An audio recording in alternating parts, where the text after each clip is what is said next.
Welcome to the Instagram stories for Wednesday, July 22nd. I'm your host, Daniel Hill. Today on the show, Instagram announces that you can now change your in-app audio on a post or carousel that you've already created and posted. Also, the head of Instagram shares 3 features that you might not know you could do on Instagram, including setting a quiet mode and accessing a feed of only content from the people that you follow. We'll also hear from the YouTube team with 2 new features they've been working on. YouTube already has playlists. We've talked about those extensively, and to match that, Instagram is adding series, but YouTube has now added something called shows. We'll talk about it. And also, if you're a creator who wants to earn money from brand deals, YouTube now has something they're calling Open Call, where you can find brand deals for shorts. Renee Ritchie from the YouTube Creator Insider team will stop by to explain. Plus, after all of that, I will do Wednesday Waffle. Do you want to be in a room where the entire creator economy comes together? Well, here's your opportunity. On July 29th in Manhattan, Creator Economy Live East is bringing together over 500 brands, over 100 creators, and over 100 platforms and agencies to tackle the biggest challenges in influencer marketing. As a listener of this show, you can secure an exclusive 20% off your pass. Just use the code INSTASTORIESPOD20 at checkout to save up to $390 off your full price pass. But you need to be quick. The event is less than 1 week away. Hope to see you there. All right, let's get into the Instagram news. Over the past few weeks, Instagram has added a number of features that are helpful for creators, including the ability to reorder posts on your profile grid and add individual captions to each slide in a carousel. Now, Instagram has said that it will allow users to replace the audio track in previously posted photos and videos with different music without having to re-upload the post with a new song. This is great because it means you won't lose the comments, likes, and shares that you've already gotten on that post. There's a quote from Jimmy O'Keefe, who's the head of creator product marketing at Instagram, and he said, quote, "Creators put a lot of thought and care into their posts, but that doesn't mean they should be locked into every decision they made at the moment they hit publish. We've been building toward this idea that your content should be able to grow and change with you, whether that's reordering your grid, updating a caption, or now swapping out the music on a post. Replace audio is the latest step in that direction." End quote. If you're like me, your first thought when you heard about this feature was, how can I use this to get more reach in the algorithm? Jimmy O'Keefe said that it would not give an algorithmic boost, but creators will be able to swap an audio track an unlimited number of times. So basically, it gives a way to retroactively tweak existing content to the viral sounds of today, next week, next year, whatever. On the downside, that means that you could see a video that you already saw, but just now it has a completely different audio track. So if you want to use this feature in order to add whatever music is trending every single week to the same post, you can totally do that.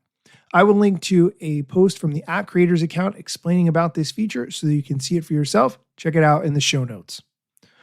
Moving on. The head of Instagram shared a post where he talked about 3 features of the Instagram platform that you might not know about. If you listen to this show, I am confident that you are familiar with them, but here's the clip. Handful of great features and settings that you might not know even exist on Instagram. The first is quiet mode. So if you go to settings, notifications, you can turn on quiet mode, which basically silences Instagram notifications at night and even sends people who DM you or reply letting them know that you're in quiet mode.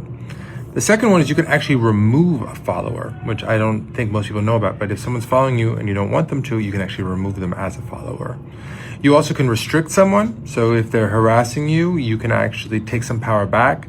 So when they comment on your posts, it'll look like they commented, but nobody else can see it unless you approve. And when they send you DMs, you can read those messages without sending red receipts. And then lastly, there's actually a deterministic list in chronological order version of feed called following. So if you tap on Instagram logo at the top of the app, you can go to your following feed and just get posts from accounts you follow in chronological order. So check these things out. Let me know what you think. Peace. A couple of things I want to say about those features. First, the ability to change your feed to the following feed is great, but it is kind of buried and it doesn't save by default.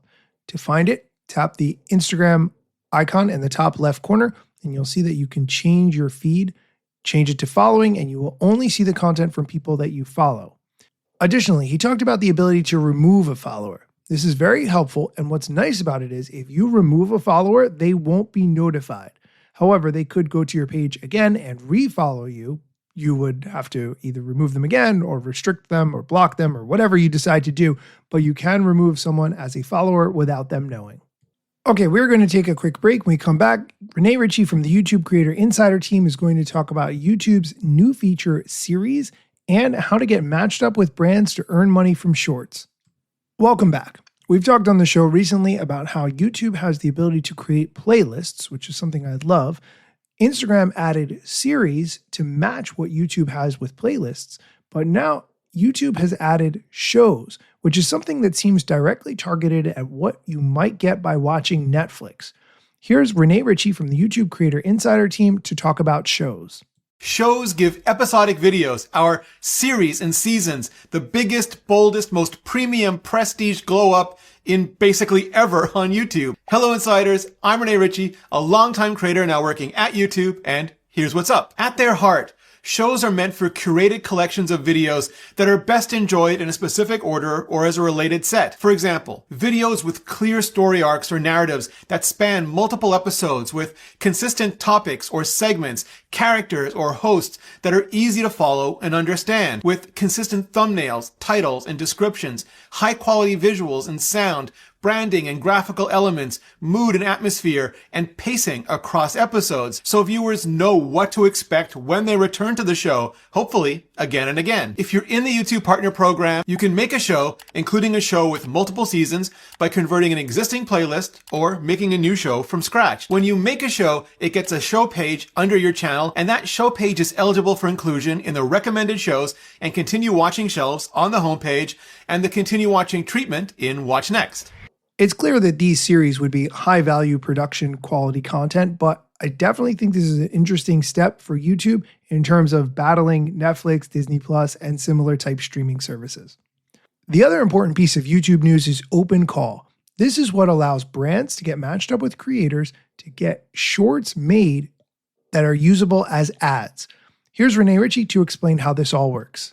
Open Call can be a way for creators to break into sponsorships and get in front of brands for the first time, with some very specific requirements and trade-offs. Brands create open calls for shorts, and if you meet their criteria, they'll be surfaced for you in YouTube Studio in the Partnership tab under Earn. You can review the open call project information, which includes the payment rate for the short and whether the short goes up publicly on your channel for organic views and or is surfaced by the brand as an ad. Once you submit the short, the brand can request one round of edits, but it's totally up to you if you want to do them or not. Then, if the brand approves your video, you'll get the payment rate indicated at the start of the project. Also, guaranteed minimums are being worked on, and more on that in a future newsflash. As part of Open Call, the brand can use your short as an ad for 180 days. If the brand wants to continue to use your short beyond that initial period, they're responsible for contacting you to negotiate new terms, and you can view and manage your Open Call submissions and brand partnerships at any time in YouTube Studio.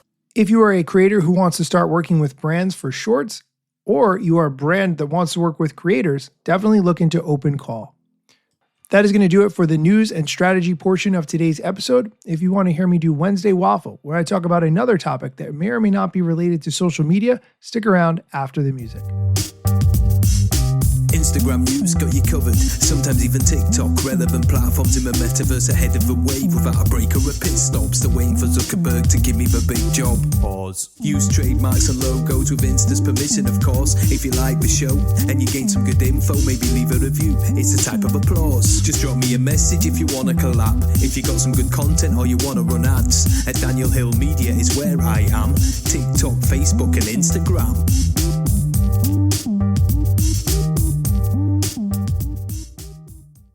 Oh, hey, thanks for sticking around. Over the past few years as a content creator, I've worked very hard on this podcast, as well as helping brands create content and other clients. I've worked to create some video content for myself, but not consistently. Over the past few weeks, I've been renting a studio and going there to film content that I am turning not only into clips for Instagram, TikTok, YouTube Shorts, etc., but also a YouTube show. Similar format to what you're hearing in an audio version, but doing it for video. I have learned a lot, but what I want to talk about is specifically the Ask Studio tool. When coming up with a script for the YouTube show, I started by taking the audio episodes that I've already recorded, getting the transcripts of them, and putting them into AI, explaining what I wanted to do, and getting a script back that I could use in the teleprompter. However, over the past couple of days, I've been experimenting with Ask Studio.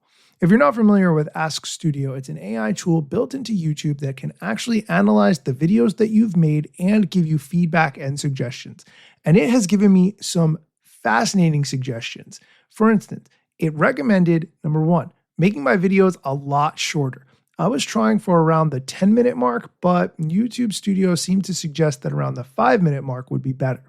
Additionally, YouTube Studio also mentioned that where I have sometimes a few seconds where I'm just talking and not showing anything, that needs to change. YouTube Studio suggested having some kind of graphical change every 5 to 7 seconds. It also suggested completely eliminating the intro where I explain who I am and what I'm going to talk about and just get right to the core of it.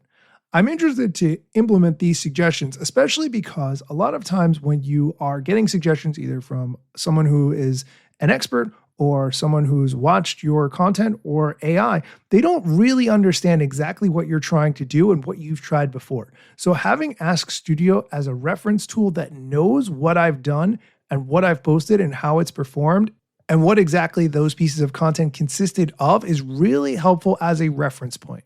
So long story short, if you've heard me talk about Ask Studio on the show before, but you haven't experimented with it, take a few minutes, have a conversation with it about the content you've made already, and see how it goes for you. I'm really looking forward to implementing the suggestions that it's made, seeing if it has any impact, and continuing to tweak things. All right, thank you for listening to me talk about something else. If you have not seen the YouTube videos that I've been working on, please go on YouTube, look for me at Daniel Hill Media, give it a subscribe, share the videos, like them. I would really appreciate it.